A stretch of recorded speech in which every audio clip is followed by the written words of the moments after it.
صبح صبح غسل کر کے نکلی ہے، وہ بھی فارس کے کمرے سے۔ توبہ توبہ، کتنی بے حیا لڑکی ہے۔ مومانی کے الزام پر مشل تڑپ گئی۔ مومانی، فارس بھائی کمرے میں نہیں تھے۔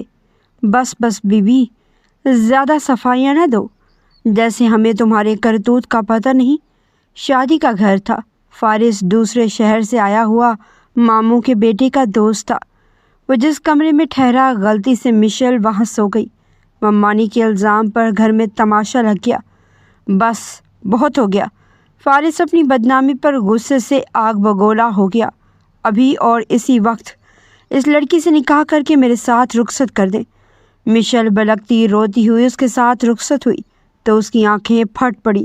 سامنے اس کی صبح سے وہ معصوم نوکرانی کی طرح کام میں لگی ہوئی تھی، پھر بھی بات بے بات مومانی اسے جھڑکے جا رہی تھی۔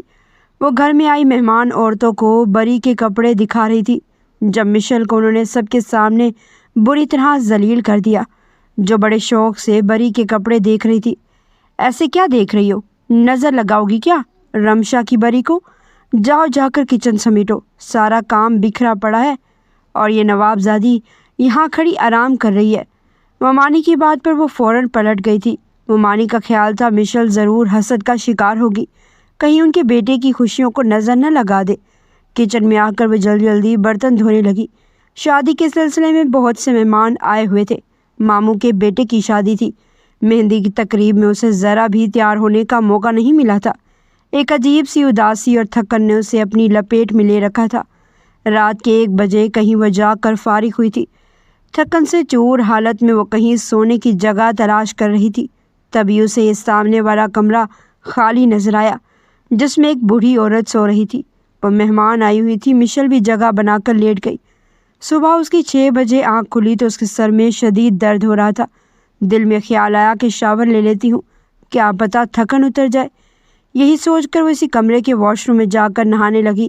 نہا کر باہر آئی تو تولیے سے بال رگڑتی وہ بیڈ سے اٹھا کر اپنا دوپٹہ اوڑھنے لگی، لیکن اچانک اس کی جان ہتھیلی میں آ گئی جب اس نے سامنے کھڑے ایک اجنبی نوجوان کو دیکھا۔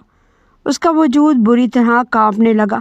وہ کتنے آرام سے اس کمرے کے واش روم میں نہا رہی تھی، جبکہ سامنے موجود وہ نوجوان شرٹ پہن رہا تھا۔ منظر ہی کچھ ایسا تھا کہ وہ زمین میں گڑنے کو تھی، جبکہ وہ بھی اسے حیرت سے دیکھ رہا تھا کہ یہ لڑکی اچانک سے نکل کر اس کے سامنے کہاں سے آ گئی۔ زید نے اسے اسی کمرے میں ٹھہرنے کو کہا تھا، لیکن یہ لڑکی یہاں کیا کر رہی ہے؟ اس سے پہلے کہ وہ اس سے کچھ پوچھتا، وہ تیزی سے اس کے پاس سے گزر کر کمرے سے نکلتی چلی گئی۔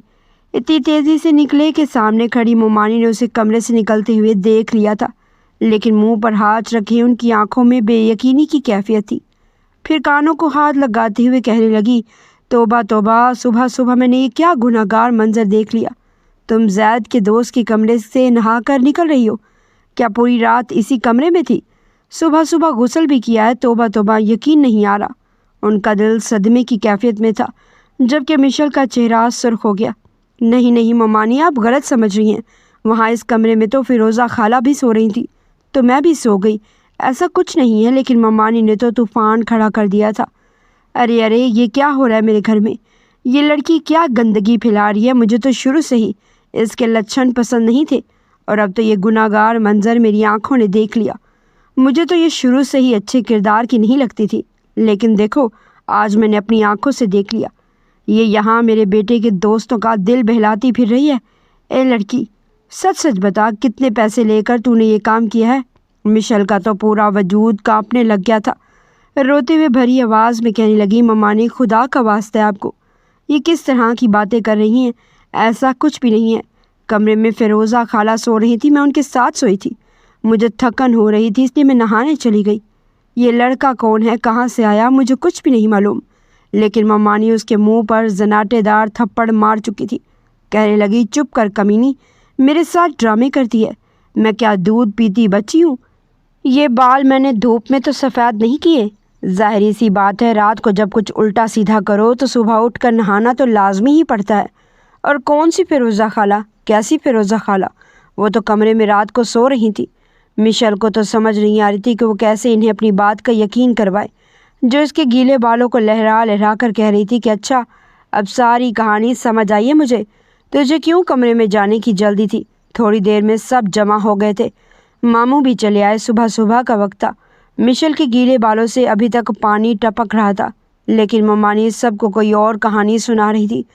ابھی میں نے دیکھا یہ زید کے دوست فارس کے کمرے سے نکل کے آئی ہے، وہ کل سے ہی اس کمرے میں رکا ہوا ہے۔ کیا یہ اس بات سے انجان تھی جو معصوم بننے کی کوشش کر رہی ہے؟ پوری رات یہ اس کمرے میں سوئی اور اب صبح صبح نہا کر نکلی ہے۔ دیکھ لو تم اپنی بھانجی کی یہ کالے کرتوت، اس نے ہمیں کہیں منہ دکھانے کے قابل نہیں چھوڑا۔ مہمانوں کے بیچ میں یہ شرمناک کام کرتے پھر رہی ہے، بے شرم لڑکی۔ ممانی اس پر بہت گندے گندے الزام لگا رہی تھی۔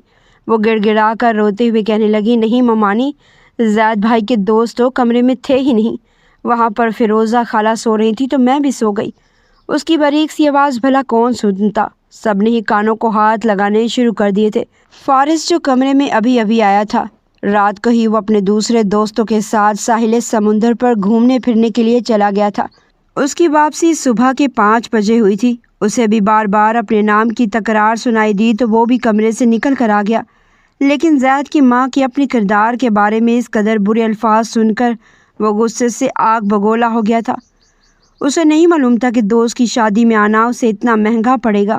شاید وہ لڑکی غلطی سے اس کمرے میں آ گئی تھی جس میں وہ ٹھہرا ہوا تھا، لیکن اب وہ سب کے بیچ میں مجرم بنی کھڑی تھی۔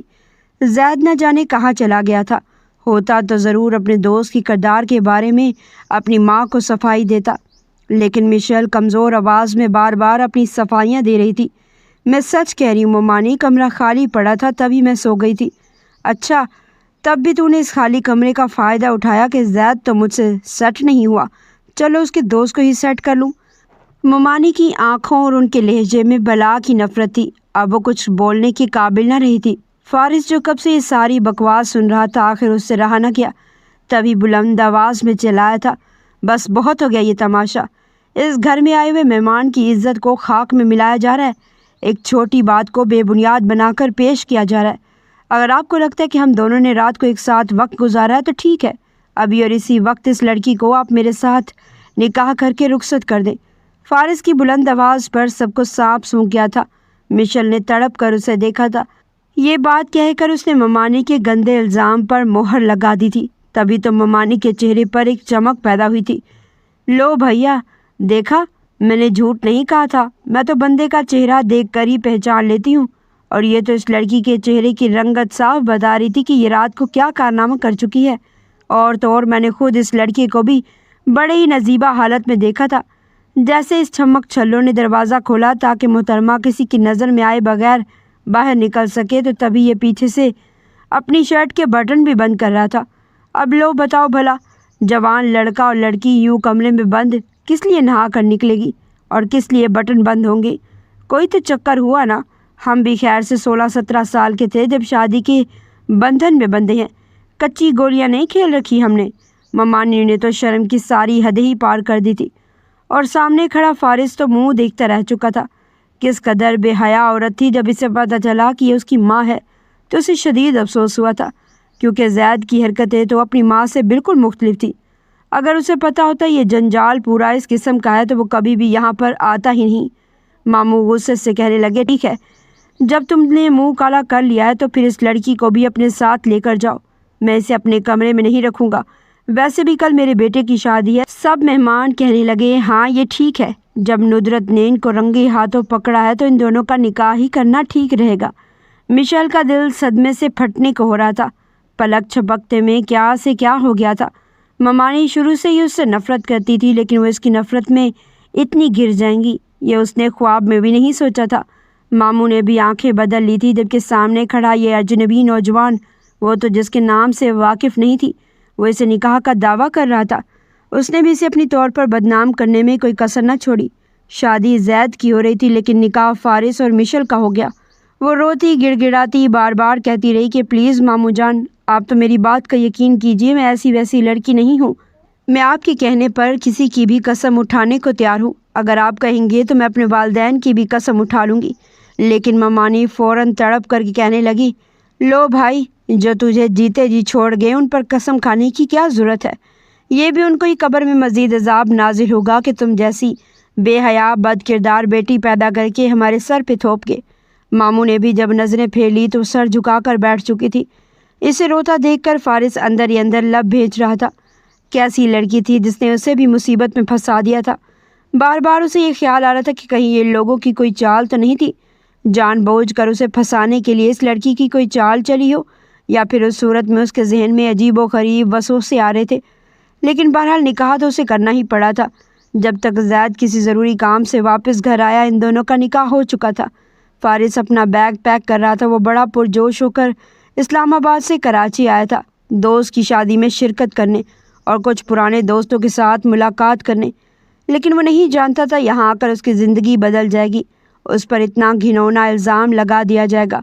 زید اپنے ماں باپ سے کہہ رہا تھا کہ گھر آئے مہمان کے ساتھ کیا آپ لوگوں نے کیا کیا ہے، لیکن اس کی ماں ندرت بیگم غصے سے کہنے لگی، میں نے خود اپنی آنکھوں سے دیکھا ہے، میں نے اس پر جھوٹا الزام نہیں لگایا۔ اس کالے کرتوت والی لڑکی کو اب میں 1 منٹ اپنے گھر میں برداشت نہیں کروں گی۔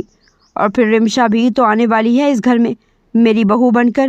کیا سوچے گی وہ اس کے بارے میں؟ اس سے پہلے کہ گھر میں لڑائی جھگڑا ہو، اسے یہاں سے رخصت کر دینا ہی بہتر ہے۔ انہوں نے زید کو خاموش کروا دیا تھا۔ مشل جو فارس کے ساتھ رخصت ہو رہی تھی، جاتے جاتے پلٹی، پھر ممانی کی طرف دیکھتے ہوئے کہنے لگی، آپ نے مجھ پر بہت بڑا جھوٹا بہتان لگایا ممانی، میں اپنا فیصلہ اللہ پر چھوڑتی ہوں۔ اسے روتی ہوئی آنکھوں سے فقط یہ کہا اور پھر اس گھر سے باہر نکل آئی۔ اسے اس انسان پر بھی غصہ آ رہا تھا جو کندھے پر بیگ لٹکائے ٹیکسی میں بیٹھ رہا تھا۔ اس کا دل چاہ رہا تھا یہاں سے کہیں غائب ہو جائے، لیکن کیا کرتی؟ 4 بندوں کے سامنے وہ اس کے نکاح میں آئی تھی، اس لیے خاموشی سے اس کے ساتھ ٹیکسی میں بیٹھ گئی۔ نہ منزل کا پتہ تھا اور نہ ہی اس ہمسفر کے بارے میں کچھ معلوم تھا۔ زندگی کی ساری آزمائشوں نے کیا میرے نصیب کا راستہ دیکھ لیا ہے؟ وہ اپنی آنکھوں سے صاف کرتی مسلسل رخ موڑے کھڑکی سے باہر کے منظر دیکھے جا رہی تھی، جبکہ فارس کی پیشانی پر بل تھے۔ اس نے جذبات اور جوش میں آ کر اتنا بڑا فیصلہ تو کر لیا تھا، لیکن اب اس لڑکی کو گھر کیسے لے کر جائے جو زبردستی اور اپنی بے وقوفی کی وجہ سے اس کے گلے پڑ گئی تھی؟ اسے خیال آیا گھر والے تو دیکھ کر صدمے سے ہی بے ہوش ہو جائیں گے، نہ صرف اس کی ماں بلکہ عالیہ بیگم، بلکہ اس کی 2 چھوٹی بہنیں بھی تھیں، فروا اور ندا۔ ان کے ری ایکشن کے بارے میں ابھی سے وہ سوچ کر پریشان تھا۔ ممانی کی نفرت کی وجہ آج تک مشل کو سمجھ نہ آئی تھی، لیکن بس وہ اتنا جانتی تھی کہ اس کی ماں ہی خود غرض عورت تھی۔ مشل کی ماں تہمینہ بیگم کی پہلی شادی ناکام رہی تھی۔ اس وقت وہ 1 سال کی بیٹی کو لے کر اپنے پہلے شوہر سے طلاق لے کر گھر آئی تو نانی نے اس کی ذمہ داری اٹھا لی تھی، کیونکہ وہ اپنی بیٹی کی دوسری شادی کرنا چاہتی تھی۔ خیر سے ایک اچھا رشتہ بھی مل گیا۔ یوں تہمینہ 1 سال کی بچی کو چھوڑ کر دوسری شادی کر کے اپنے دوسرے شوہر کے ساتھ ہمیشہ کے لیے سعودی عرب رخصت ہو گئی اور اس کی ذمہ داری نانی پر آ گئی۔ ندرت کے جب تک 2 بچے ہو چکے تھے، ساس کے سامنے وہ اس لڑکی کو کچھ نہیں کہتی، لیکن جیسے ہی ساس کا انتقال ہوا وہ اپنے اصلی روپ میں آ گئی۔ اور جب انہیں ساس کی وصیت ہمیں پتہ چلی کہ انہوں نے وہ کرائے کا گھر اس لڑکی کے نام کر دیا تو جیسے ندرت کو آگ ہی لگ گئی۔ یہ چٹانگ بھر کی لڑکی اس گھر کی مالکن بن گئی، میں اسے جان سے مار دوں گی۔ وہ غصے اور نفرت کی آگ میں پاگل ہو گئی تھی۔ تبھی ماموں نے انہیں خاموش کروایا تھا، تم چپ ہو جاؤ، اس لڑکی کو رخصت کرنا ہمارا کام ہے، جوان ہونے دو، اس کے بعد یہ گھر ہمارا ہی ہو جائے گا۔ ویسے بھی اس وصیت کا کسی کو بھی علم نہیں سوائے میرے اور تمہارے، انہوں نے بیوی کو خاموش کروا دیا تھا۔ ندرت کی نفرت کی وجہ یہی تھی۔ ماموں نے دبے الفاظ میں کہا بھی تھا کہ مشل کو تم زید کی دلہن بنا لینا، یوں گھر کی بات گھر میں رہ جائے گی، لیکن ممانی اس بات پر ہتے سے اکھڑ گئی۔ میرا بس نہیں چلتا، میں اس لڑکی کو ہاتھ پکڑ کر گھر سے نکال دوں اور تم ساری زندگی کے لیے اسے میرے سر پر بٹھانا چاہتی ہو۔ یہی وجہ تھی آج جب انہیں موقع ملا تو انہوں نے اس موقع سے بھرپور فائدہ اٹھایا تھا، اسے بدنام بھی کر دیا اور اسی گھر سے بھی نکال دیا تھا ہمیشہ کے لیے۔ اب انہیں بہت سکون محسوس ہو رہا تھا، لیکن ندرت بیگم نہیں جانتی تھی کہ خدا کی لاٹھی بے آواز ہوتی ہے۔ اس نے اس معصوم لڑکی پر جھوٹا الزام لگایا تھا، اس کا انصاف خدا کرنے والا تھا بہت جلد، جس کا ندرت بیگم کو علم نہیں تھا۔ فارس پریشان تھا کہ وہ کیا کہہ کر اس لڑکی کا تعارف اپنے گھر والوں سے کروائے گا۔ وہ بے حد غصے میں لگ رہا تھا، جبکہ مشل اس کا غصہ دیکھ کر سہمے جا رہی تھی۔ وہ راستے میں ہی اس پر برسنے لگا تھا، تمہاری بے وقوفی کی وجہ سے مجھے بھی اپنے کردار کی گواہی دینے کے لیے تم سے نکاح کرنا پڑا۔ تمہیں خود احساس ہونا چاہیے جو کسی دوسرے کے کمرے میں آ کر صبح صبح نہانے کے لیے چلی گئی۔ تمہیں سوچنا چاہیے تھا ان چیزوں کے بارے میں، لڑکیوں کو ان معاملات کا بڑا خیال ہوتا ہے۔ تم کیسی لڑکی ہو؟ وہ اس پر طنز کر رہا تھا۔ مشل کے بے آواز آنسو اس کی گود میں گر رہے تھے۔ وہ خاموش رہی۔ شروع سے ہی اپنی ذات کے لیے لڑنا نہیں سیکھا تھا، اور پھر اگر بولتی بھی تو کس بنا پر؟ نہ ماں کی طرف سے کوئی سہارا تھا، نہ باپ کی طرف سے۔ ماں ایسی تھی جس نے دوسری شادی کر کے کبھی پلٹ کر نہ پوچھا، اور باپ نے تو یوں فراموش کر دیا تھا کہ اس نے ایک بیٹی کو جنم بھی دیا ہے۔ وہ سمجھ گئی تھی کہ یہ شخص جس نے محض ایک یہ دکھانے کے لیے کہ میرا ایسا خراب کریکٹر نہیں، اس سے نکاح کا ڈھونگ کیا ہے، وہ کبھی بھی اسے بیوی کے روپ میں قبول نہیں کرے گا، نہ ہی اسے عزت دے گا۔ اس کی ڈانٹ سن کر وہ سہمے لہجے میں کہنے لگی، یا آپ مجھے کہیں بھی چھوڑ دیں، کسی ایسی جگہ جہاں پر محفوظ طریقے سے رہ سکوں، مجھے آپ کے ساتھ نہیں جانا، میں تو آپ کا نام تک نہیں جانتی۔ وہ لب بھیر کہنے لگا، نام تک نہیں جانتی؟ میں کون سا تمہارا بایو ڈیٹا اکٹھا کر کے تم سے نکاح کر چکا ہوں؟ میں نے تو تمہیں دیکھا ہی تب تھا جب تم نہا کر واش روم سے نکلی تھی۔ دکھنے میں اچھی بھلی لگی تھی، پیاری بھی تھی، لیکن کہاں خبر تھی کہ تمہیں ایک نظر دیکھنا تمہیں میرے گلے ہی ڈال دے گا۔ اب چپ ہو جاؤ، تمہاری آواز مجھے برداشت نہیں ہو رہی۔ مجھے تو یہ سوچ سوچ کر غصہ آ رہا ہے کہ میں گھر جا کر اپنی مما کو کیا بتاؤں گا۔ میں شادی اٹینڈ کرنے گیا تھا یا پھر خود دلہا بننے گیا تھا؟ تمہاری وجہ سے سب کچھ خراب ہو گیا۔ مجھے تو لگتا تم نے یہ سب کچھ جان بوجھ کر کیا۔ تم شروع سے ہی ایسی ہوگی، کوئی اور تمہیں اپنا نہیں رہا ہوگا، اس لیے مجھے پھانس لیا۔ اب کی بار اسے سر اٹھا کر دیکھا تھا۔ وہ روتے ہوئے کہنے لگی، پلیز مجھ پر ایسے الزام مت لگائے، میں تو آپ کو جانتی بھی نہیں ہوں۔ میرا خدا گواہ ہے۔ اس کی روتی معصوم شکل کو دیکھ کر فارس چپ ہی ہو چکا تھا۔ کافی لمبے سفر کے بعد بالآخر اس کا گھر آ گیا تھا۔ مشل حیرت سے اس شاندار سے گھر کو دیکھ رہی تھی۔ گھر دکھنے میں بہت خوبصورت تھا، لیکن اس گھر میں رہنے والے لوگ بہت مغرور اور پیسے والے ہوں گے۔ وہ ایک مجھ جیسی ہی لاوارث اور عام سی لڑکی کو کبھی بھی قبول نہیں کریں گے۔ فارس اسے بت کی طرح ساکت کھڑے دیکھ کر اکتائے ہوئے لہجے میں کہنے لگا، کیا یہیں پر کھڑے رہنے کا ارادہ ہے محترمہ؟ اندر چلو، اب گھر جا کر ایک ایک بندے کے سوالوں کا جواب بھی دینا ہے۔ وہ بہت پریشان نظر آ رہا تھا۔ جیسے ہی گھر میں داخل ہوا، سب سے پہلے اس کی بہن فروا کی نظر فارس پر پڑی تھی۔ عالیہ بیگم بھی لاؤنج میں بیٹھی ڈرامہ دیکھ رہی تھی۔ فارس کے پیچھے آتی اس اجنبی لڑکی کو دیکھ کر چونک گئی۔ فروا نے ماں کو اشارہ کیا تھا، ارے تم اتنی جلدی شادی سے واپس آ گئے؟ تم تو 15 دن کے لیے گئے تھے نا؟ وہ دونوں حیران تھی۔ فارس گڑبڑا گیا، تھکے ہارے انداز میں صوفے پر بیٹھ گیا تھا۔ اتنی دور سے سفر کر کے آیا ہوں، پہلے پانی وغیرہ کا تو پوچھ لیں، بعد میں سوال جواب کر لینا۔ یہ لڑکی کون ہے؟ عالیہ بیگم کی نگاہیں اس لڑکی پر تھی۔ رنگ کی چادر میں لپٹی وہ سہمی ہوئی کھڑی تھی۔ فارس کے لیے جواب دینا مشکل ہو گیا تھا، لیکن پھر بھی جواب تو دینا ہی تھا۔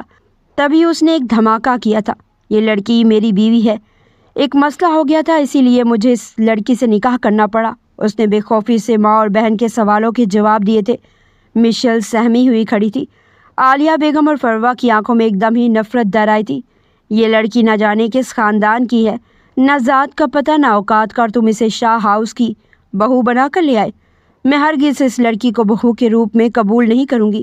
اس کی اتنی اوقات نہیں کہ یہ تمہاری بیوی بن سکے۔ تم میرے اکلوتے بیٹے ہو فارس، تم نے یہ سب کیسے کر لیا؟ ان کی آنکھوں میں غصے کی آگ تھی۔ ان جیسی لڑکیوں کو میں اچھے سے جانتی ہوں۔ شادی پہ آ کے ایسے موقعوں پر تم جیسے امیر ہینڈسم لڑکوں کو پھانسنے کی پوری پلاننگ کر کے بیٹھی ہوتی ہیں کہ جیسے ہی موقع ملے تو انہیں اپنے قابو میں کر لے۔ لیکن فارس، تم تو اس سے نکاح ہی کر کے لے آئے۔ مشل تو لرز کر 2 قدم پیچھے ہٹی تھی۔ آنکھوں سے تواتر سے آنسو بہنے لگے تھے جب وہ ماتھے پر بل ڈال کر کہنے لگی، رونا دھونا بند کرو لڑکی، یہ نحوسیت پھیلانا بند کرو۔ یہ ایسے ٹسوے بہا کر تم نے میرے بیٹے کو اپنے چنگل میں پھنسایا ہوگا۔ میں کہہ رہی ہوں ابھی کہ ابھی بتاؤ مجھے کس وجہ سے تم نے نکاح کیا اس سے؟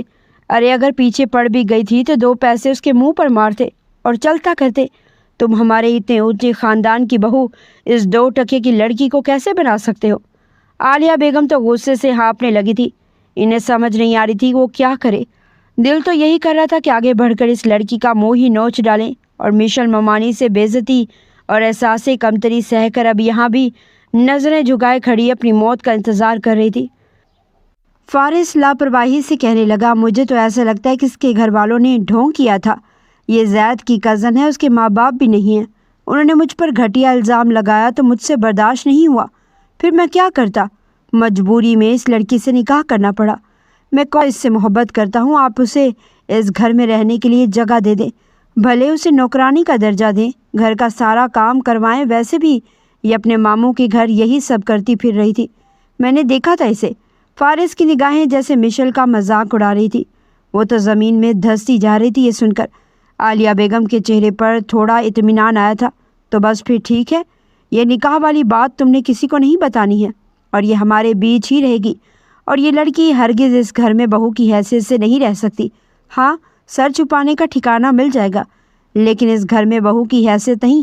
انہوں نے فیصلہ سنا دیا تھا۔ فارس کندھے جھٹکتا ہوا اپنے کمرے میں چلا گیا۔ اسے اس لڑکی سے کوئی سروکار نہیں تھا جو بلا وجہ ہی اس کے گلے میں پڑ گئی تھی، جبکہ مشل سے سانس لینا بھی محال ہو رہا تھا۔ اس کا نہ جانے کیوں بہت دم گھٹ رہا تھا۔ وہ سمجھ گئی تھی کہ اب اس کی زندگی مزید مشکل ہونے والی ہے۔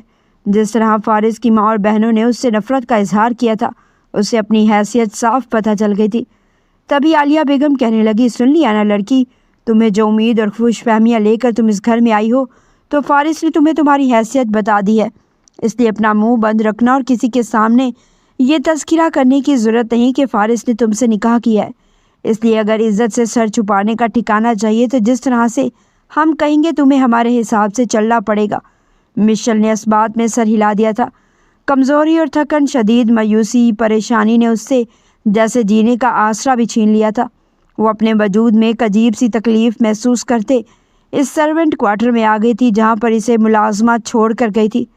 وہ حیران تھی، قسمت بھی اس کے ساتھ کیا کھیل کھیل رہی ہے۔ بچپن سے لے کر آج تک اسے اپنے حصے کی خوشیاں نہیں ملی تھی، اور نہ ہی آگے ملنے کی امید تھی۔ اس کی معصوم آنکھیں آنسو بہا رہی تھی۔ تبھی بے جان نظروں سے آسمان کی طرف دیکھتے اس نے رب سے فریاد کی تھی کہ آخر کیوں اس کے ساتھ ہی ایسا کیوں؟ پہلے وہ ماموں کے گھر سے دھتکاری گئی، اور اب یہاں سے بھی ماں باپ کا پیار تھا اس کے نصیب میں تھا ہی نہیں۔ کم از کم شوہر کا ساتھ ہی مل جاتا تو یہ زندگی تھوڑی آسان ہو جاتی۔ شکوہ کناں نظریں آسمان کی طرف تھی، لیکن وہ نہیں جانتی تھی کہ اوپر بیٹھی ذات اس کے دل کا حال خوب سمجھتی ہے۔ ابھی اسے وہاں پر لیٹے آدھا گھنٹہ بھی ٹھیک سے نہیں ہوا تھا کہ عالیہ بیگم کی چنگاڑتی ہوئی آواز اس کے کانوں تک پہنچی تھی۔ ملازمہ سے پوچھنے لگی کہ یہ تم کس لیے ہمارے لیے چائے بنا رہی ہو؟ وہ محترمہ کہاں ہے جسے ہمارا بیٹا لے کر آیا ہے؟ ہاں ہاں، ہماری نئی ملازمہ۔ ملازمہ فوراً کہنے لگی کہ بی بی جی وہ تو سرونٹ کوارٹر میں سو رہی ہے۔ عالیہ بیگم غصے سے پھنکار کر کہنے لگی، واٹ؟ کیوں سو رہی ہے؟ اسے صرف یہ بتایا تھا کہ وہ سرونٹ کوارٹر میں رہے گی۔ مہارانی جو اتنا ہی تھک گئی ہے وہ خود ہی اٹھ کر سرونٹ کوارٹر میں سوئی تھی۔ دھڑلے سے دروازہ کھولا تھا، پنکھا تو پہلے ہی وہاں پر زنگ آلود آواز نکالتا چل رہا تھا۔ پاؤں کی ٹھوکر اس کی چارپائی کو ماری تھی۔ چارپائی بھی اس قدر بوسیدہ اور خراب تھی کہ مشل اس سے گرتی گرتی بچی تھی۔ ہڑبڑا کر وہ اٹھ بیٹھی۔ عالیہ بیگم اسے آگے بڑھ کر بالوں سے جگڑ کر کہنے لگی، کیوں رے بی بی، تیرے باپ کا گھر ہے جو مزے سے سو رہی ہے؟ اٹھ اٹھ، چائے بنا کر دے۔ کیسے مزے سے عیش کر رہی ہے مہارانی، جیسے نئی نویلی دلہن پوری رات شوہر کی خدمت کرنے کے بعد تھک ہار کر سوتی ہے۔ تجھے میرا بیٹا تو منہ بھی نہ لگائے۔ اب میں تجھے بتاؤں گی کہ جو کھیل کھیل کر تو گھر میں آئی ہے نا، تیرے سارے کھیل میں تمام کروں گی۔ مشل کو تو یہ عورت اپنی ممانی سے بھی زیادہ ظالم لگی تھی۔ ممانی تو پھر کچھ احساس کر جاتی کہ کہیں باقی کے خاندان والی یا رشتہ دار کوئی بات نہ کر دے، لیکن یہاں اس عورت کو تو شاید خدا سے بھی ڈر لگتا تھا۔ پھر زندگی کی روٹین چل پڑی۔ جس طرح ماموں کے گھر وہ نوکرانی بن کر کام کر رہی تھی، اسی طرح وہ یہاں پر بھی ملازمہ کی حیثیت سے رہ رہی تھی۔ شاہ ہاؤس میں 2 ملازمہ اور بھی آتی تھی کام کرنے کے لیے، تو وہ بھی اپنے حصے کا کام نپٹا دیتی۔ پھر اس دن اسے بخار ہو رہا تھا، طبیعت بھی ٹھیک نہیں تھی، لیکن وہ پھر بھی کچن میں کھڑی کھانا بنا رہی تھی جب اچانک ہی فارس کچن میں چلا آیا ملازمہ کو کافی کا کہنے کے لیے۔ کلثوم بھی 1 کپ کافی بنا کر دیں۔ اس کا لہجہ سرسری سا تھا، لیکن سامنے کلثوم بی کی جگہ مشل کو کھڑا دیکھ کر وہ چونک گیا تھا، جس کا چہرہ زرد ہو رہا تھا۔ خالی آنکھوں سے اس نے ایک نظر فارس کی طرف دیکھا، پھر نظریں جھکا لی۔ وہ مکمل فراموش کر چکی تھی کہ اس کے اور فارس کے درمیان نکاح جیسا مضبوط بندھن تھا۔ وہ اپنے آپ کو اس گھر کی نوکرانی سمجھنے لگی تھی، جبکہ اس کی حالت دیکھ کر فارس ایک لمحے کے لیے بھونچکا رہ گیا تھا۔ یہاں آ کر وہ اور بھی زیادہ کمزور اور نازک وجود میں ڈھل گئی تھی۔ آنکھیں بخار کی وجہ سے جل رہی تھی، لیکن وہ جلدی جلدی کافی بنانے لگی کیونکہ فارس ابھی تک کچن میں کھڑا ہوا تھا۔ دل اندر سے پیشوا بھی ہوا تھا۔ لڑکی بڑی معصوم اور بھولی تھی، ایک شکایت تک نہ کی تھی کسی سے، نہ ہی وہ کسی سے زیادہ بات کرتی تھی۔ وہ کیا کھا رہی ہے، کیا پہن رہی ہے، اسے کسی چیز کی ضرورت ہے، فارس نے آج تک اس سے نہیں پوچھا تھا۔ حالانکہ 5-6 مہینے ہونے والے تھے اسے یہاں رہتے ہوئے، لیکن آج ایک جذبے نے دل کے کونے میں سر اٹھایا تھا۔ تبھی وہ پوچھے بنا نہ رہ سکا، کیا ہوا؟ تمہاری طبیعت تو ٹھیک ہے نا؟ چہرہ اتنا زرد کیوں ہو رہا ہے؟ وہ اس کے بہت قریب کھڑا تھا۔ اس کے مہنگے پرفیوم کی خوشبو مشل کے حواسوں پر سوار ہو رہی تھی، لیکن وہ اپنی اوقات اچھی طرح جانتی تھی۔ تبھی تھوڑی دور ہو کر کہنے لگی، میں بالکل ٹھیک ہوں۔ بس اس کے منہ سے یہی الفاظ ادا ہوئے تھے، تبھی دوسری ملازمہ کچن میں آ کر فارس سے کہنے لگی، صاحب جی، اس لڑکی کو تو 2 دن سے بہت تیز بخار ہے۔ میں نے بیگم صاحبہ کو بتایا کہ مشل بی بی کو بخار ہو رہا ہے تو وہ کہنے لگی کہ گولی سے ٹھیک ہو جائے گا، لیکن 3-4 دن ہو گئے بیچاری کی بخار سے بری حالت ہے۔ وہ ملازمہ اس پر ترس کھا رہی تھی جبکہ مشل سر جھکائے کھڑی تھی۔ پھر کافی بنا کر اس نے فارس کے سامنے رکھ دی۔ فارس پریشان ہو گیا تھا، کہیں اس لڑکی کی بد دعائیں اس گھر کی خوشیوں کا نہ نگلیں، اور جو میں نے کیا ہے اس کے ساتھ، اگر دنیا کے سامنے میں اسے اپنی بیوی تسلیم نہیں کر سکتا تھا تو مجھے اس سے نکاح کرنے کی بھی ضرورت نہیں تھی۔ جلد بازی میں نے نہ صرف اپنی بلکہ اس کی بھی زندگی برباد کر دی۔ وہ اندر سے پریشان ہوا، تبھی اسے کہنے لگا، تم باہر آؤ تیار ہو کر، ڈاکٹر کے پاس لے چلتا ہوں میں تمہیں۔ دوسری ملازمہ رضیہ بھی حیران رہ گئی تھی کہ فارس شاہ جو کسی سے سیدھے منہ بات نہیں کرتا تھا، اس لڑکی سے اتنی نرمی اور پیار سے بات کر رہا تھا۔ اس کا حیران ہونا بنتا تھا۔ مشل برتن دھو رہی تھی، لاپرواہی سے کہنے لگی، نہیں میں نہیں جا رہی ڈاکٹر کے پاس، ایسے ٹھیک ہو جاؤں گی۔ میرے جیسی ڈھیٹ لڑکیاں اس دنیا میں بیماری سے بھی نہیں مرتی۔ وہ اپنے بارے میں بڑی تلخ ہو رہی تھی۔ فارس کے دل پر جیسے کوئی گھوسا سا لگا تھا۔ اس نے ٹھنڈا طنز کیا تھا۔ فارس کچھ بے چین سا ہو گیا تھا۔ دیکھو، ضد مت کرو، ہم اتنے بے رحم نہیں کہ کسی کو بیماری کی حالت میں دیکھ کر اسے ایسے ہی چھوڑ دیں۔ اب کہ اس نے لہجہ سخت کیا تھا، فارس صاحب میں آپ کی ملازمہ ہوں تو مجھے ملازمہ کی حیثیت سے ہی اس گھر میں رہنے دیں، آپ کی بہت مہربانی۔ اس نے فارس کے سامنے ہاتھ جوڑے، پھر اس کے سامنے سے گزرتی چلی گئی اور وہ دھک سے کھڑا رہ گیا تھا۔ اس کا زرد چہرہ، کپ کپاتے ہونٹ اور آنکھوں کی نمی فارس سے چھپی نہ رہ سکی تھی۔ وہ بھاری دل لیے لاؤنج میں آ کر بیٹھ گیا تھا۔ تبھی تھوڑی دیر بعد عالیہ بیگم اور ان کی دونوں بیٹیاں تیار ہو کر باہر نکلی تھی۔ ارے بیٹا، تمہارے پاپا تو ابھی تک آفس سے نہیں آئے، تم ہی ہمارے ساتھ چلو ثانیہ کی ویڈنگ میں۔ اسے صاف انکار کر دیا۔ میرا ابھی موڈ نہیں مما، آپ لوگ چلے جائیں۔ تینوں ماں بیٹیاں تیار ہو کر شادی میں چلی گئی۔ انہیں تو ذرا بھی پرواہ نہیں تھی ان کی بلا سے مشل مرے یا جیے۔ جب فارس نے اسے کوئی حیثیت نہیں دی تھی، اپنی بیوی تسلیم نہیں کیا، تو وہ بھلا کیسے دیتے؟ اس کے دل میں ایک طوفان نے سر اٹھایا تھا۔ یہ سب اس نے اس لڑکی کے ساتھ بہت غلط کیا ہے، کہیں اس کی بد دعا مجھے نہ لے ڈوبے۔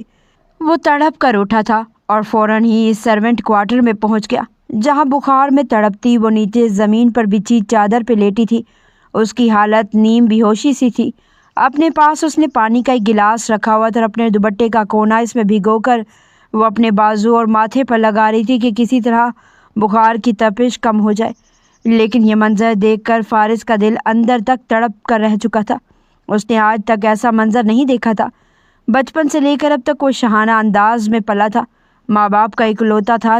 جب وہ خود بخار میں تڑپتا تھا تو 1 سیکنڈ کی بھی دیری کیے بغیر اسے شہر کے بڑے سے بڑے ہاسپٹل میں لے کر جایا جاتا، فوراً اس کا علاج کروایا جاتا۔ لیکن یہ لڑکی، یہ بھی تو انسان تھی، اس کو بھی تو درد ہوتا تھا۔ کبھی خود اٹھ کر پانی نہ پینے والا فارس اس لڑکی کا درد محسوس کر رہا تھا، تبھی وہ سسکتے ہوئے ایک طرف کو ڈھلک چکی تھی۔ یہ منظر دیکھ کر فارس فوراً آگے بڑھا، آواز دے کر کہنے لگا، اے لڑکی۔ اسے تو اس کا نام بھی بھول چکا تھا۔ پھر جیسے ہی یاد آیا تو کہنے لگا کہ مشل، تم ہوش میں ہو؟ اے لڑکی، میں تمہیں آواز آ رہی ہے؟ لیکن جب وہ کچھ نہ بولی تو وہ آگے بڑھا۔ جیسے ہی فارس نے اس کی پیشانی پر ہاتھ رکھا تو وہ چونک گیا۔ بخار بہت ہی تیز تھا، اسے کوئی ہوش بھی نہیں تھا۔ اس نے فوراً ہی مشل کو اپنی بازو میں اٹھا کر پھر گاڑی میں لٹا دیا۔ اس وقت وہ جیسے اپنے آپ کو بھی بھول گیا تھا۔ بس اسے اتنا یاد تھا کہ وہ اس لڑکی کو کسی صورت کھونا نہیں چاہتا۔ اسے اس کی بد دعا سے ڈر لگنے لگا تھا۔ تھوڑی دیر بعد ہسپتال پہنچ کر ایمرجنسی میں اسے ٹریٹمنٹ دی گئی۔ اسے 102 بخار تھا۔ ڈاکٹر کہہ رہے تھے کہ تھوڑی سی دیر اور ہو جاتی تو شاید بخار کی حالت میں سے جھٹکے لگنا شروع ہو جاتے اور ایسے میں مریض کا بچنا بہت مشکل ہو جاتا ہے۔ وہ خدا کا شکر ادا کر رہا تھا کہ عین وقت پر وہ پہنچ گیا۔ مشل کو کمزوری کی وجہ سے ڈرپ لگ رہی تھی، اسے کوئی ہوش نہیں تھا۔ وہ بار بار پریشانی کی حالت میں اس کے پاس کھڑا اس کا بخار چیک کر رہا تھا۔ تبھی نرس کہنے لگی، پیشنٹ سے کیا رشتہ ہے آپ کا؟ بیوی ہے یہ میری، اس نے فوراً کہا تھا۔ اگر بیوی ہے تو بیوی کا خیال بھی رکھا جاتا ہے۔ حالت دیکھیں ان کی، ایسا لگ رہا ہے کہ 2-3 دن سے انہوں نے کھانا بھی نہیں کھایا۔ پیٹ تو بالکل ہی چپکا ہوا ہے پسلیوں سے، شکل سے اور اپنے پہناوے سے تو آپ اچھے خاصے کھاتے پیتے امیر گھرانے کے لگتے ہیں۔ ایسا تو بالکل بھی محسوس نہیں ہوتا کہ آپ کے گھر میں کھانے پینے کی کمی ہو۔ پھر آپ کی بیوی یہ کس حالت میں ہے؟ وہ اس کا دوپٹہ اٹھا کر بولی تھی، جو شاید کچن میں کام کرتے ہوئے ایک طرف سے تھوڑا جلا ہوا تھا، اور پھر قمیض کا کونا جو کہ کسی چیز سے اٹک کر پھٹ چکا تھا اور کافی پرانا بھی لگ رہا تھا۔ نرس کہنے لگی، لگتا ہے یہ کچھ زیادہ ہی سیریس کیس ہے، آپ اپنی بیوی کو بیوی سمجھتے ہی نہیں ہیں۔ اس کی بات سن کر فارس فوراً ہچکچاتے ہوئے کہنے لگا کہ نہیں، ایسی کوئی بات نہیں، ایکچولی میں کچھ دنوں کے لیے گھر نہیں تھا تو اس لیے ان کا ٹھیک سے خیال نہیں رکھ سکا۔ نرس اسے گھور کر دیکھ رہی تھی۔ فارس کے چہرے پر صاف لکھا تھا کہ وہ جھوٹ بول رہا ہے۔ اب علاج کروا کر انہیں گھر لے جانا، ان کا بہت خیال رکھنا ہے۔ نرس اسے ہدایت دے رہی تھی جبکہ وہ مشل کا ہاتھ پکڑے کھڑا تھا، بار بار اس کی پیشانی سے اس کے بال پیچھے کر رہا تھا۔ ایک دیوانگی، ایک جنون سا اس کے اندر آ گیا تھا، جیسے پھر رات کو ہی مشل کو ہوش آیا تھا۔ جب اس نے سب سے پہلے پانی مانگا تو فارس نے فوراً ہی پانی اٹھا کر اس کے لبوں سے لگا دیا۔ فارس کو اپنے اتنے قریب کھڑا دیکھ کر وہ حیران رہ گئی تھی اور یہ بھی سوچ رہی تھی وہ ہسپتال سے کیسے پہنچی۔ اب کیسا محسوس کر رہی ہو؟ فارس کے لہجے میں بلا کی نرمی اور محبت تھی۔ وہ کچھ نہ بول سکی، ایسے ہی بے دم سی ہو کر بستر پر لیٹ گئی۔ دوسری طرف عالیہ بیگم انگاروں پر لوٹ رہی تھی، کیونکہ نہ فارس گھر پر تھا اور نہ ہی وہ لڑکی مشل۔ ملازمہ رضیہ نے انہیں بتا دیا تھا کہ فارس صاحب اس لڑکی کو لے کر ڈاکٹر کے پاس گئے ہیں۔ انہیں بہت غصہ آ رہا تھا، لیکن وہ دونوں پوری رات گھر نہیں آئے۔ دوسری صبح فارس اسے اپنے بازوؤں کے حصار میں لیے عالیہ بیگم کے سامنے کھڑا تھا۔ یہ کیا ڈرامہ لگا رکھا ہے اس لڑکی نے؟ ان کے لہجے میں غصے کی آگ تھی۔ کوئی ڈرامہ نہیں ہے موم، یہ میری بیوی ہے اور آپ اب اس کے بارے میں کچھ نہیں کہیں گی، کیونکہ اس کی حالت میں نے دیکھی ہے۔ آج سے یہ میرے کمرے میں رہے گی، اس نے بآواز بلند اعلان کیا تھا۔ رضیہ بھی حیران رہ گئی تھی کہ مشل بی بی فارس صاحب کی بیوی ہے۔ عالیہ بیگم مجھ سے کہنے لگی، لیکن فارس تم تو… بس ماما پلیز، میرا ضمیر گوارا نہیں کر رہا کہ میں اس معصوم لڑکی کے ساتھ کچھ غلط کروں، اور اسے میں نے دل سے اپنی بیوی تسلیم کر لیا ہے۔ مشل ابھی ہسپتال سے آئی، اس کے چہرے پر زردی چھائی ہوئی تھی۔ وہ حیرت سے پلٹ کر فارس کو دیکھ رہی تھی۔ صرف ایک رات میں ایسا کیا ہو گیا تھا کہ فارس اسے بیوی کا درجہ دینے کے لیے تیار ہو چکا تھا؟ وہ اس کی طرف ٹکٹکی باندھے دیکھ رہی تھی۔ فارس نے اپنا حصار اس کے گرد مزید سخت کر لیا۔ فارس کی دونوں بہنیں بھی وہیں آ چکی تھی۔ اپنے بھائی کو اس لڑکی کے ساتھ دیکھ کر وہ بھی اندر ہی اندر جیلسی محسوس کر رہی تھی۔ جب عالیہ بیگم نے یہ منظر دیکھا تو فوراً اپنا ہاتھ سینے پر لے کر گئی تھی اور اگلے لمحے چیخ مار کر کہنے لگی، ہائے میرا دل! دل پر ہاتھ رکھ کر وہ فرش پر گر چکی تھی۔ میز کا کونا ان کے سر میں جا لگا تھا۔ فارس جو اپنی بیوی کو سہارا دے کر کھڑا تھا، اسے وہیں چھوڑ کر فوراً اپنی ماں کی طرف لپکا تھا۔ عالیہ بیگم بے ہوش ہو چکی تھی۔ فارس اپنی ماں کو بار بار آوازیں دے رہا تھا، مما کیا ہو گیا آپ کو؟ جبکہ لڑکھڑاتی ہوئی مشل دیوار کا سہارا لے چکی تھی۔ چند لمحے پہلے اسے لگا تھا جیسے وہ خواب دیکھ رہی ہے۔ اس کے سارے غم دکھ جھڑنے والے ہیں، اس کی زندگی میں خوشیاں آنے والی ہیں، لیکن صرف چند سیکنڈ ہی خوشیاں اسے راس آئی تھی۔ ایک بار پھر ہوا کے بلبلے کی طرح اس کا شوہر اسے چھوڑ کر اپنی ماں کے پاس جا چکا تھا اور وہ حیرت سے سب دیکھ رہی تھی۔ وہ اپنی ماں کو باہوں میں بھرتا ہاسپٹل کی طرف دوڑا تھا، جبکہ مشل کے قدم فارس کے کمرے کی طرف بڑھے تھے، لیکن پھر کچھ سوچ کر اس نے اپنے قدموں کو روکا اور واپس سرونٹ کوارٹر کی طرف قدم بڑھا دیے تھے۔ دیکھیں فارس صاحب، آپ کی والدہ کو شدید قسم کا ہارٹ اٹیک آیا ہے، انہیں کسی بات کا شدید صدمہ پہنچا ہے۔ اگر اب آپ نے اپنی ماں کو کسی بھی طرح کا دکھ دیا یا کوئی ایسی بات کی جو انہیں بالکل بھی نہیں پسند تو ان کی جان کو خطرہ ہو سکتا ہے۔ یہ سن کر فارس اندر تک ٹوٹ چکا تھا، اس کی آنکھوں میں آنسو تھے۔ 3 گھنٹے بعد عالیہ بیگم کو ہوش آیا تھا۔ وہ فوراً کہنے لگا کہ ڈاکٹر صاحب، کیا میں اپنی ماں سے مل سکتا ہوں؟ ڈاکٹر نے اسے ملنے کی اجازت دے دی۔ جیسے میں کمرے میں گیا تو عالیہ بیگم نے اسے دیکھ کر اپنا رخ پھیر لیا تھا۔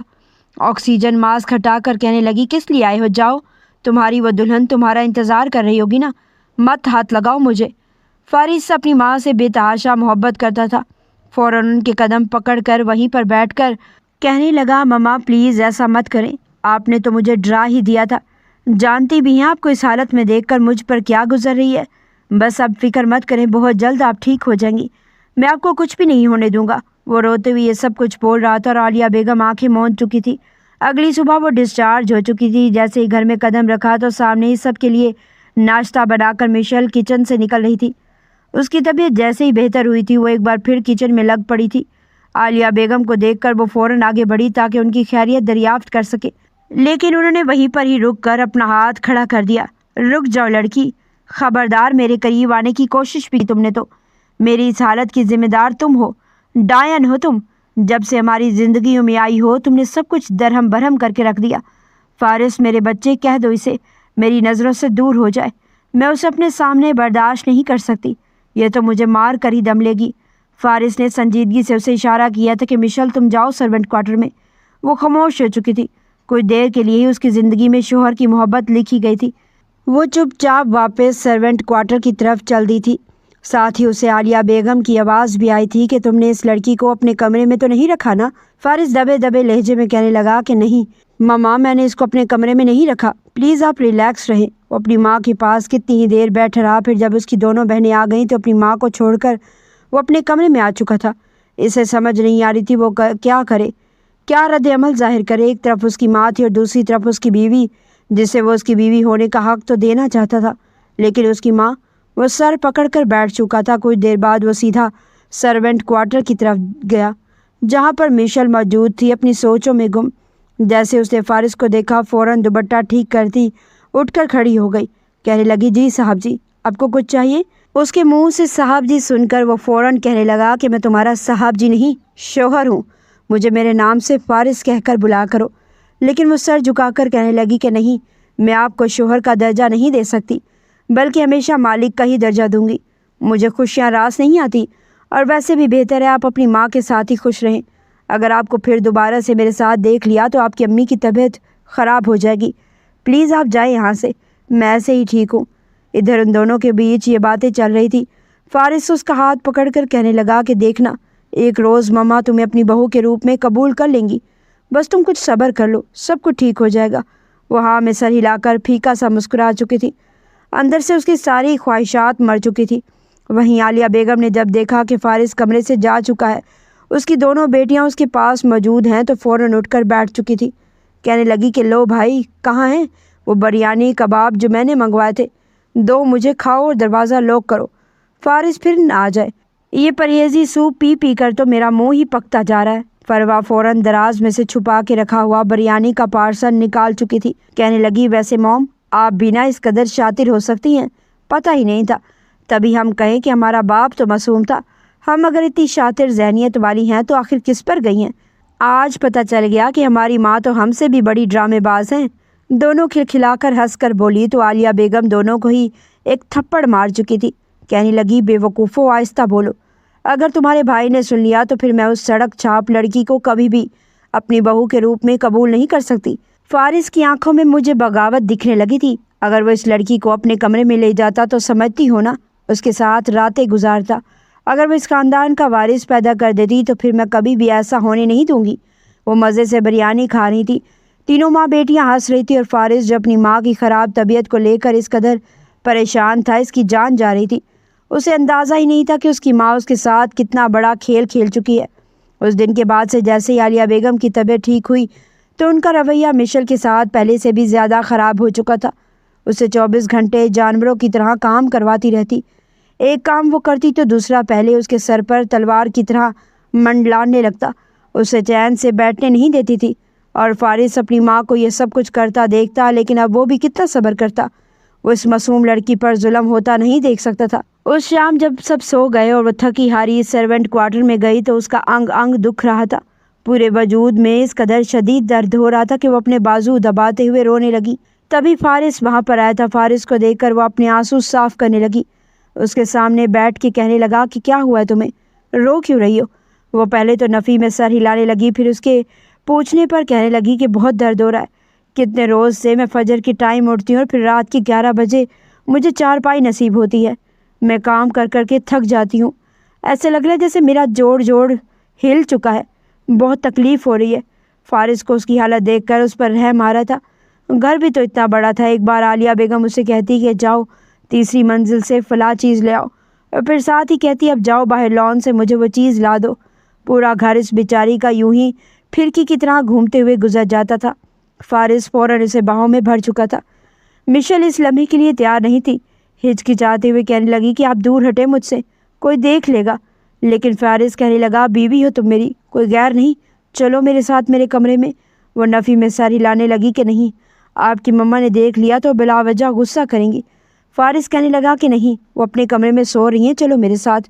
وہ اسے اپنے ساتھ کمرے میں لے آیا تھا۔ فارس کے کمرے میں وہ داخل بھی پہلی دفعہ ہو رہی تھی۔ وہ اسے بیڈ پر بٹھا کر اس کے لیے پیزا آرڈر کر چکا تھا۔ کچھ دیر بعد ہی اس کے سامنے پیزا رکھ کر بیٹھا تھا کہ لو کھاؤ۔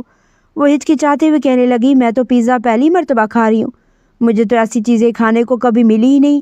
فارس مسکرا کر کہنے لگا کوئی بات نہیں، اگر کہو گی تو روز تمہیں ایسی چیزیں کھلایا کروں گا، اب پیٹ بھر کے کھاؤ۔ ساتھ ہی اس نے ملازمت سے کہہ کر اس کے لیے دودھ کا گلاس بھی منگوایا تھا۔ کتنے ہی روز بعد اس نے پیٹ بھر کر کچھ کھایا تھا۔ دودھ کا گلاس پینے کے بعد وہ ٹیک لگا کر بیٹھ گئی، پھر فوراً سیدھی ہو کے کہنے لگی مجھے اب اپنے کمرے میں جانا چاہیے، کسی نے دیکھ لیا تو؟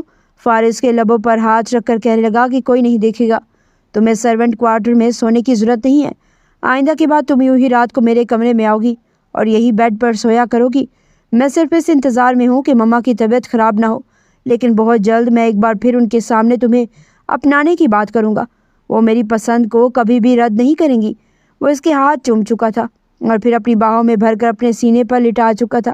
ایک بار پھر مشل کو یہ سب کچھ کسی خواب کی جیسا لگ رہا تھا۔ اس کے بعد وہ اس کے کمرے میں ہی رہنے لگی تھی۔ دن کے وقت اس سے کوئی بات نہیں کرتا تھا، لیکن رات کو اپنے کمرے میں سلاتا تھا۔ فارس اس سے محبت کرنے لگا تھا اور اس بات کا احساس مشل کو بھی ہو چکا تھا۔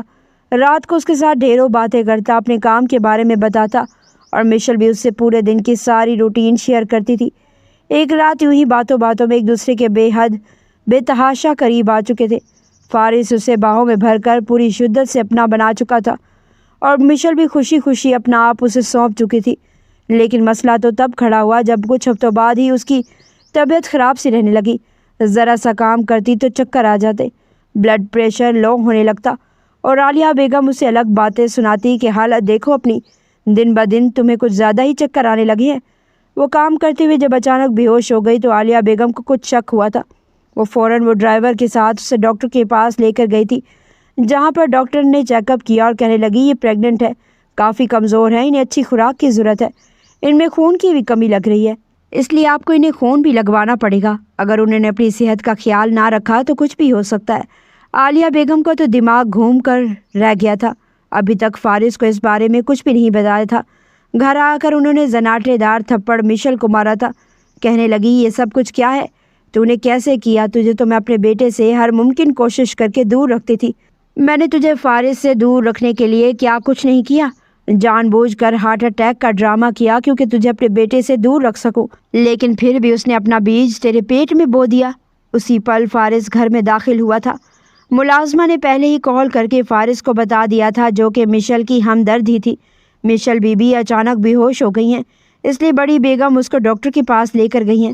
ابھی یہ شور مچا ہوا تھا، ملازمہ نے اسے کال کی تھی کہ آپ گھر آ جائیں، مشل بی بی کے ساتھ بہت برا سلوک ہو رہا ہے۔ لیکن اپنی ماں کے منہ سے یہ انکشاف سن کر اس کے پیروں کے نیچے سے زمین نکل چکی تھی۔ وہیں عالیہ بیگم نے جب اپنے بیٹے کو دیکھا تو فوراً گڑبڑا کر رہ گئی تھی۔ فارس کہنے لگا یہ کیا کہا آپ نے؟ مما اپنے ہارٹ اٹیک کا ڈرامہ کیا تھا، لیکن کیوں، کس لیے؟ وہ فوراً کہنے لگی میں اس لڑکی کو تیری زندگی سے نکال باہر کرنا چاہتی تھی، بس اس لیے۔ لیکن فارس غصے میں پاگل ہی ہو چکا تھا، کہنے لگا کہ ماں تو اپنی اولاد کے لیے درس گاہ ہوتی ہے، لیکن آپ نے کیا کیا؟ اپنی ہی اولاد کے خلاف چالیں چلنا شروع کر دی، یہ سب جانتے ہوئے بھی کہ مشل میرے بچے کی ماں بننے والی ہے، آپ میری اولاد کو ہی ختم کروانا چاہتی ہیں۔ چلو مشل میرے ساتھ، ہم دونوں اب اس گھر میں نہیں رہیں گے۔ عالیہ بیگم ایک بار پھر کہنے لگی کہ تم کہیں نہیں جا سکتے، اگر تم گئے تو میں اپنی جان لے لوں گا۔ لیکن وہ کہنے لگا کہ موم آپ ایسا کبھی نہیں کر سکتی، آپ نے تو اپنے ہاتھوں سے اپنے بیٹے کی جان لے لی، اس کے ساتھ جھوٹ بول کر کہ ہونے والی اولاد کو مار کر۔ وہ مشل کو اپنے ساتھ لے آیا تھا، اس کا ایک فلیٹ تھا جہاں پر اسے لے آیا تھا۔ مشل اسے بار بار کہنے لگی کہ آپ میری وجہ سے اپنی ماں کے ساتھ مت بگاڑیں، لیکن وہ کہنے لگا کہ نہیں، تمہاری وجہ سے نہیں، مجھے دکھ ہے میری ماں کو تمہارے ساتھ کیا، کسی کے ساتھ بھی ایسا نہیں کرنا چاہیے تھا، میں ان کا بیٹا تھا، کم از کم میرے ساتھ یہ منافقت نہیں دکھانی چاہیے تھی۔ وہیں دوسری جانب مشل کی ممانی زید کی شادی تو کر چکی تھی، لیکن آنے والی بہو نے انہیں تگنی کا ناچ نچا رکھا تھا۔ بات بات پر نہ صرف وہ ممانی کو بلکہ زید کی بہن کو بھی باتیں سناتی تھی، چونکہ ساری جائیداد زید کے نام تھی اور زید تو اپنی بیوی کے پیروں میں ہی لگ چکا تھا۔ جو بھی اس کی بیوی کہتی وہ وہی مانتا۔ اپنی ماں اور بہن کو بھی باتیں سنا جاتا تھا۔ جب اس کی ماں کہتی کہ تیری بیوی بھی جھوٹ بول رہی ہے تو وہ کہتا کیوں مشل کے ساتھ جو کچھ آپ کرتی تھی میں اچھے سے جانتا ہوں، لیکن میں اپنی بیوی پر آپ کو کوئی ظلم کرنے نہیں دوں گا۔ یوں اس کی ماں سچی ہوتے ہوئے بھی جھوٹی بن چکی تھی۔ پھر زبردستی اس نے اپنے رنڈوے بھائی کے ساتھ زید کی چھوٹی بہن کی شادی کروا دی، جو نشے میں دھت جب بھی گھر آتا تو اسے جانوروں کی طرح مارتا۔ مامانی تو اپنی بیٹی کی حالت دیکھ کر اندر تک کانپ چکی تھی۔ رو رو کر اسے پچھتاوا ہوتا تھا۔ اسے مشل کی بد دعائیں یاد آتی تھی۔ وہ جو جانے سے پہلے کہہ کر گئی تھی، اس نے روتے ہوئے اپنے شوہر کے سامنے بھی انکشاف کر کے کہا کہ میں نے اس لڑکی پر جھوٹا الزام لگایا تھا صرف اور صرف اس سے جان چھڑوانے کے لیے، لیکن مجھے کیا پتہ تھا کہ میری اپنی بیٹی کی زندگی بھی برباد ہو جائے گی اور مجھے اپنے ہی گھر میں پائی پائی کا محتاج ہونا پڑے گا۔ لیکن اب کیا ہو سکتا تھا؟ یہ اس کا مکافات عمل تھا۔ وہ اپنی آنکھوں کے سامنے اپنی بیٹی کو نہ تو بسا ہوا دیکھ رہی تھی اور نہ ہی اسے طلاق دلوا سکتی تھی۔ وہیں عالیہ بیگم اپنے بیٹے کی یاد میں تڑپ تڑپ کر سچ میں بیمار رہنے لگی۔ اس بار انہیں سچ کا ہارٹ اٹیک آیا تھا۔ فارس کو اپنی ماں پر ابھی بھی یقین نہیں تھا۔ کہنے لگا کہ اب مجھے واپس بلانے کے لیے آپ نے ہارٹ اٹیک کر کے ڈرامہ کیا ہے نا؟ لیکن اس بار اس کی ماں واقعی میں کمزور ہو گئی تھی۔ ہاتھ جوڑ کر کہنے لگی کہ بیٹا مجھے معاف کر دو، میں تم سے دور نہیں رہ سکتی۔ تمہاری خاطر میں اس لڑکی کو بھی بہو کے روپ میں قبول کر لوں گی۔ مشل کے سامنے اس نے ہاتھ جوڑ دیے تو فوراً ان کے ہاتھ پکڑ چکی تھی۔ نہیں آنٹی، آپ کو معافی مانگنے کی کوئی ضرورت نہیں۔ وہ واپس مشل کو بطور بہو اپنے گھر میں لے آئی تھی۔ مشل کو شروع میں یہی لگا تھا کہ کہیں یہ ان کا کوئی پلان تو نہیں ہے، لیکن عالیہ بیگم سچ میں سدھر چکی تھی۔ دھیرے دھیرے اس کی دونوں نندیں بھی اس سے اپنا رویہ ٹھیک کر چکی تھی اور بہرحال ایک طویل آزمائشوں کے بعد مشل کی زندگی میں سکون آ گیا تھا۔